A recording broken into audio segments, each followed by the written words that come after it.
Stick around till the end of the video to learn about my chapters 3 and 4 livestream. Hey guys, I'm Chibu. I've been a fan of Undertale since the 2nd grade, and ever since chapter 2, I have prided myself on having all the correct interpretations of the UTDR storylines, characters, and theories. But lately, I've been doubting myself when it comes to my view of a certain character. Frisk. When my love for Undertale began, I experienced the game almost completely through fandom content. Due to a majority of these fan interpretations depicting Frisk as a really nice baby or a super sweet tall girl with big boobs and also is white. That's what my interpretation of the character was for a long time. Any input the player had while being nice? That was Frisk. Any input the player had while being mean / doing the genocide route? Well, obviously that's Chara possessing their body. Skip a few years later, there was this big resurgence of Undertale popularity because of the release of Deltarune. I didn't notice, because I was too busy being in middle school, which if you've never been to middle school, it's like this cool little game where you try not to kill yourself every day while also being the worst person you will ever be and be treated the worst you will ever be treated. I'm sure it's different for some people, but if it's like that for you, remember that it does get better, and these are not the best years of your life. The best years of your life is high school, because that's when Deltarune Chapter 2 comes out. To say I became fucking obsessed is an understatement.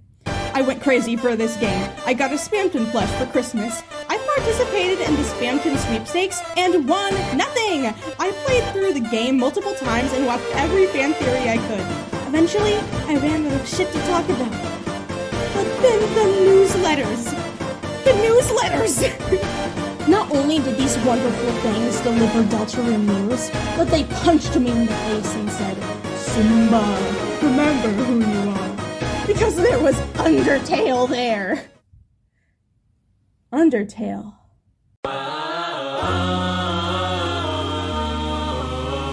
Story of Undertale. I thought I knew everything about Undertale, simply because I had been in the fandom so long. But I was so wrong. Up until this point, I didn't even know about Redacted. All those secret hidden rooms that had nothing to do with Gaster, no one ever talked about them in comic dubs. But in a resurgence of popularity for Undertale, even more than the first chapter of Deltarune gave, because not that many people really even like the first chapter, as I have come to realize, and I totally understand, I learned more about a game I thought I had experienced in full. Isn't that beautiful? Isn't that what Undertale is about? Well, since Undertale got popular again, I saw a lot of discussion about the flanderization of the characters that was done in Fanon. Sans was made too serious and sexy. Papyrus was Sans, Toriel, Asgore, and Alphys were definitely all villainized. And as I said earlier, Frisk could do no wrong, and Chara was the devil from the Bible. This inspired me to look back at the base game and deconstruct my idea of these characters. And I try to see them as they were in the game. I once again felt I had reached another level of understanding for these characters. I was the first on scene to defend Chara, but also hold them accountable for their actions. I was the #1 Undertale fan, and I understood these characters better than anyone. But one day, during one of my arguments against a person I made up in my head, something bothered me. Our player characters. The fallen humans, the vessels.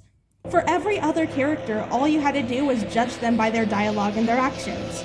But for Kris, Frisk, and Chara, they don't have nearly as much dialogue as the other characters, and because we control them, the lines between their actions and our actions are blurred.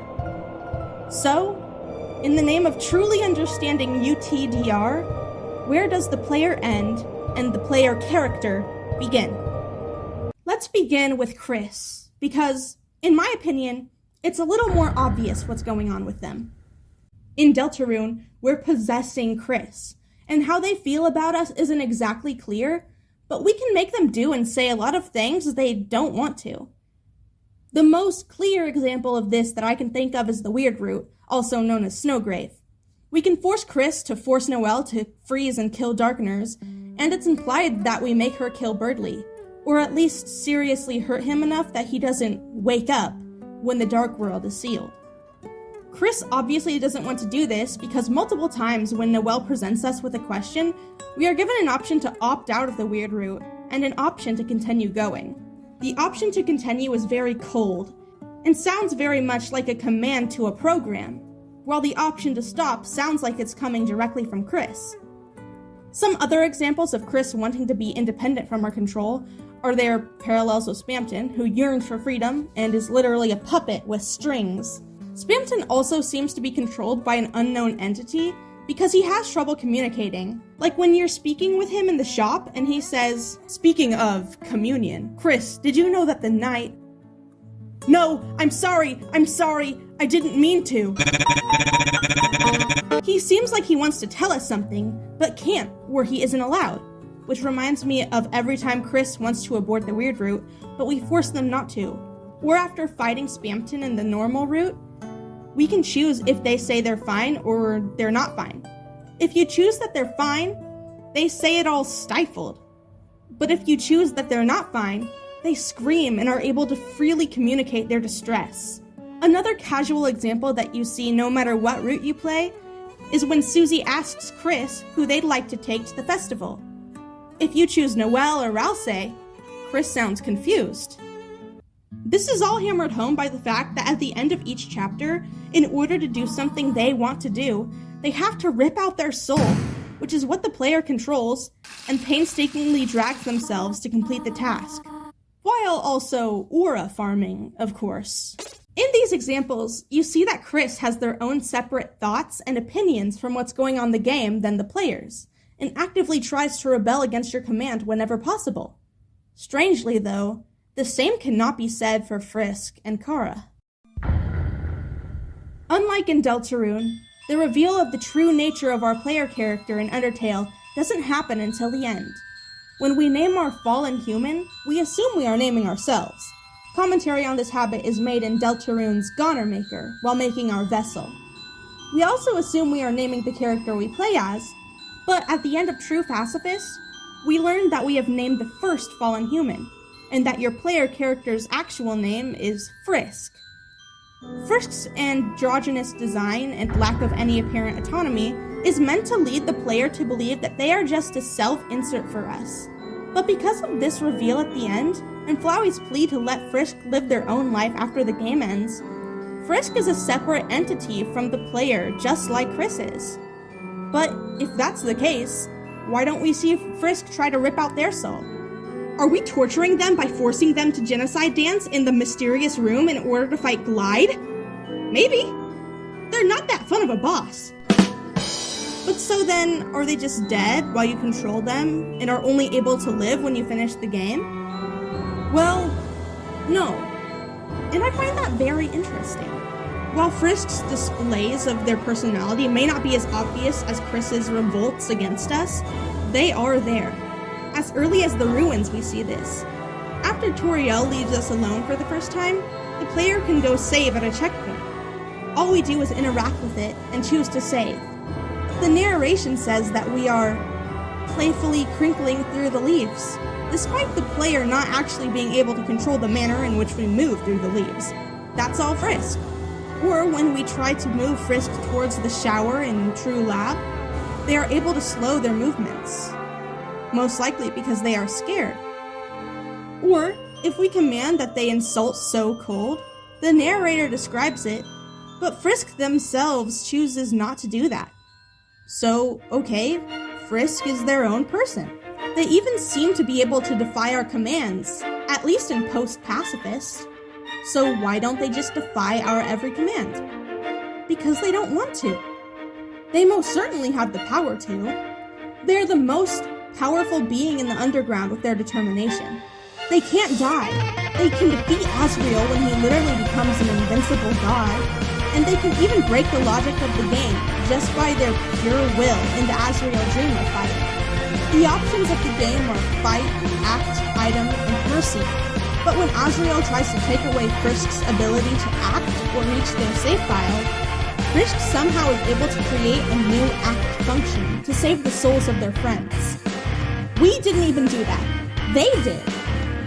But then, we are able to control them again. Frisk's determination is so powerful that they can change the rules of the game, yet we are still able to control their every action. Why? Because they let us. Frisk can spare everyone they meet or kill everyone they meet. It doesn't matter, because by the end of the game, when Frisk looks in the mirror, it's still you. Frisk is just along for the ride, enjoying every second of it like it's a game.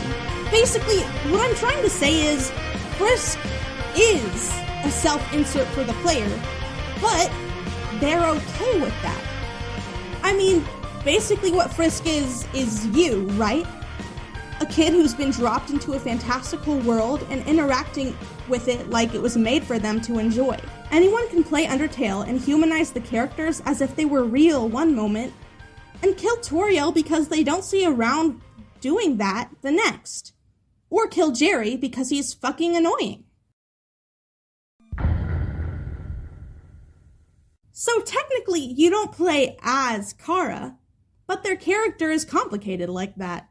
In this discussion of autonomy, we're discussing the genocide route, and how much autonomy Chara has within it. Chara isn't forcing you to do the genocide route, but they are associated with it for a reason. When you start the game, you are in complete control. To start the Geno route, you have to walk around the ruins until you have killed every monster. You know you have done this when the save point says determination, and you begin battles despite not encountering anything.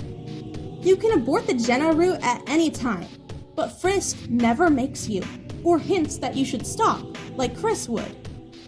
And although Chara never made you do any of this, Flowey identifies your behavior as being similar to Chara's. Although this doesn't mean much, because he mistakes us for Chara in every route, and the only time he realizes that Frisk isn't them is at the end of True Pacifist. Even then, he still refers to us, like as in not Frisk us, as Chara when asking us to not reset the game after its ending. After leaving the ruins when you start interacting with the Skeleton Brothers, Sans notices there's something off about you, because you don't laugh when he does the whoopee cushion trick. You can't control how your character emotes, so it's implied that Frisk has a reaction to this in any other route, but now they do not. To me, this means that Frisk is either losing their autonomy to Chara, or shutting down because they are reflecting how you might be acting. In Geno, you aren't exactly as cheerful as you are in another route, and you definitely aren't as surprised as you would be on your first time playing.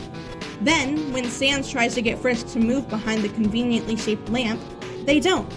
And when Papyrus tries to explain the puzzles, our character walks straight through them without our input. I would say that this is just Frisk reflecting on what a player would do. Just hold right and keep moving.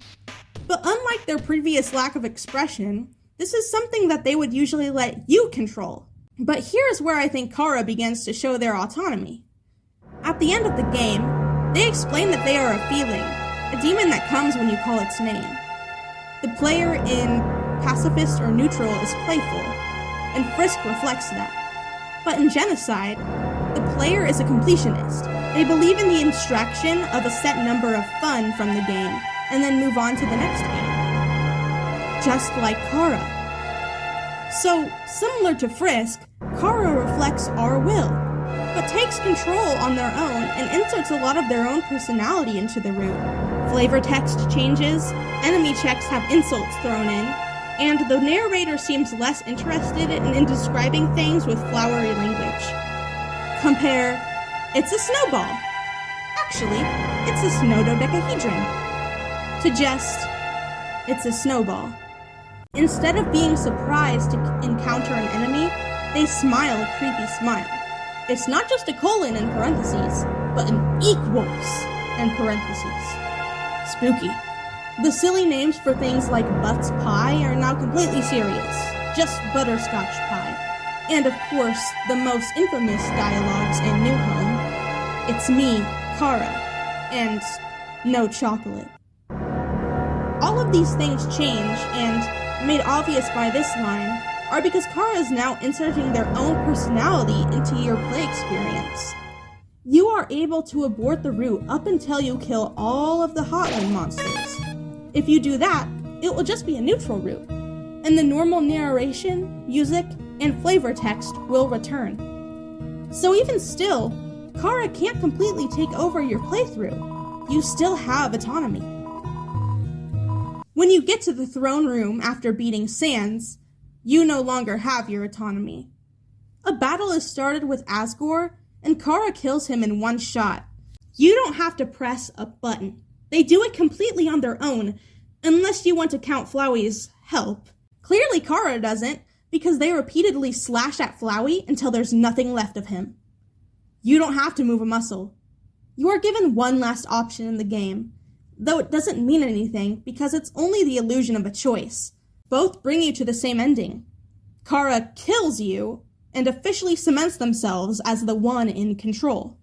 What I believe all of that means is Chara is sort of omnipresent in any route, sharing a soul and determination with you and Frisk, but they're only able to claim it as their own when you lead them down this path of genocide.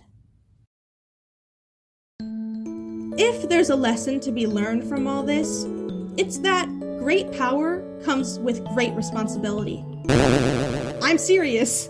We control how much fun we have in these games, how the story ends, and how the story goes. Most people only play Geno because they want to know how it plays out. Most or all of the neutral endings can be achieved by playing the game just like a regular playthrough of any RPG. And it's not a punishment, because most of the game plays out normally and you get a fun, unique ending.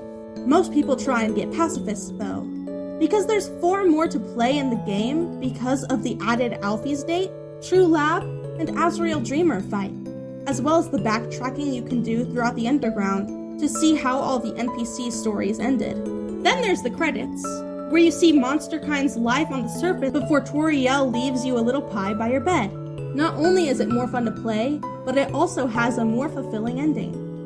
You have the power to be nice, be mean, be good, be evil, or be whatever the hell this is, and that doesn't really say anything about you as a person, what you choose to do, because it's just a game. But what it does do is affect your experience in the game. I mean, Undertale is known for its many endings, but isn't there only one true ending? The game shuts off, and you move on. What really matters is what you got to do in the game, and what you gave yourself the opportunity to see. In Deltarune, you can choose whatever you want to do. There's advertised to be only one ending, supposedly, as opposed to Undertale's multiple ending selling point. But as you might have guessed by now, there will be several different routes you can go down, which will be an incredibly different experience from each other, even if they all lead to the same endpoint. Your choices of recruiting enemies to make your castle town fuller, beating secret bosses, going down weird routes, unethically obtaining money, and getting eggs as well. Because I've played Undertale and have come to the understanding that while I can do anything I like, going out of my way to be kind and paying attention to detail will result in a better play experience. And this is what I want to do in Deltarune. After analyzing Kris's different reactions to some options and how they feel about certain characters, I try to appeal to what they want as much as I can. But I also want to stay kind to get the most out of my experience. I had a big dilemma the other day while I was finishing up my 100% perfect Deltarune saves, and it's when Undyne gives you a box of chocolates. You have the option to give them to Alphys as requested, drop them, sell them, or do the thing Kris really wants to do, eat them. Well, I wasn't going to drop them because that would be a waste, and selling them seemed like it would eventually unlock a possibility down the road, but I just reserved that option for my weird route save file. But I was kinda torn between giving them to Alphys and letting Kris eat them. Letting Kris eat them would be allowing them to exercise their autonomy, giving them permission to do what they want. But it really didn't seem like the right thing to do, and wouldn't letting Alphys have them open up more character interactions in the later chapters? So after a while of deliberating, that's what I went with.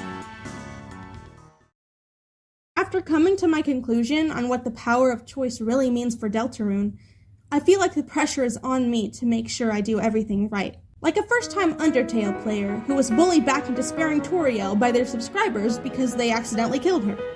So if you'd like to see me do everything absolutely, totally, completely right during my playthrough of chapters 3 and 4, subscribe to this channel, because I will be live streaming my playthrough as soon as the game comes out on June 4th. Come experience this absolute event with me. It'll be so worth it. And in the meantime, don't forget to check out my webcomic, The Quest to Find Pinkman, linked in the description. Adios!